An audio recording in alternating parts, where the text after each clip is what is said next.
Hello, welcome back to my channel. আজকের ভিডিওতে আপনারা যে ফুলটি দেখতে পাচ্ছেন এটি একটি অর্কিড, দেশি অর্কিড, যার নাম ডেন্ড্রোবিয়াম অ্যাফিলাম। এরকম সুন্দর সুন্দর বহু অর্কিড আমাদের আশেপাশে প্রচুর ছড়িয়ে রয়েছে, যা হয়তো আমরা সবসময় লক্ষ্য করি না। বিভিন্ন বিদেশি অর্কিডের মতো এই দেশি অর্কিডগুলোর শোভাও অপরূপ। আজ এই অর্কিডটি আমি কিভাবে সংগ্রহ করেছি তার বিস্তারিত তথ্য আপনাদের সঙ্গে শেয়ার করব। এই অর্কিডটি আমি একটি আম গাছ থেকে সংগ্রহ করেছি। তারপরে এই অর্কিডটিকে জীবাণুমুক্ত করার জন্য এক বালতি জলের মধ্যে সামান্য পরিমাণ ফাঙ্গিসাইড দিয়ে ভালো করে নেড়েচেড়ে 10 থেকে 15 মিনিট ডুবিয়ে রাখতে হবে। এই ক্লিপটা আমার নেওয়া ছিল না বলে আপনাদের দেখাতে পারছি না, কিন্তু আমি এই প্রসেসটা করে নিয়েছি, তো আপনারাও এই একইভাবে করে নেবেন।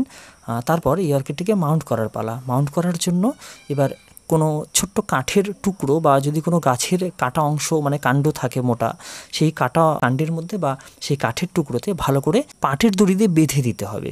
সরু যে পাটের দড়িগুলো থাকে ওই দড়িগুলোই ইউজ করবেন। সেই দড়ি দিয়ে ভালো করে বেঁধে দিলে পরে মোটামুটি 1 মাসের মধ্যে ধরে রাখুন যে নতুন করে শেকড় গজাতে শুরু করবে। সেই শেকড়গুলো ওই কাঠের পাটাতনকে ভালো করে আঁকড়ে ধরবে।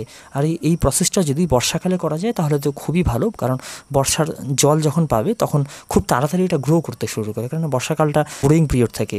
এই গাছের পরিচর্যা বলতে সেরকম কিছুই লাগে না, শুধুমাত্র জল স্প্রে করলেই চলে। কিন্তু যদি ভালো ফুল পেতে চান, মানে বেশি পরিমাণে যদি ফুল পেতে চান, তাহলে এনপিকে 19-19-19টা মোটামুটি 15 দিন পর পর 1 লিটার জলের মধ্যে সামান্য পরিমাণ দিয়ে ওটাকে স্প্রে করে দিতে হবে। তাছাড়া আর কিছুই প্রয়োজন হয় না। আর এছাড়া মাইক্রোনিউট্রিয়েন্টস একটু দেওয়া যায়, সেটাও 15 দিনে একবার দিলে পরেই চলে। কিন্তু যদি কেউ এই সমস্ত কিছুই না দেন, শুধুমাত্র জল স্প্রে করেন, তাতেও ফুল দেয়, ভালো ফুল দেয়।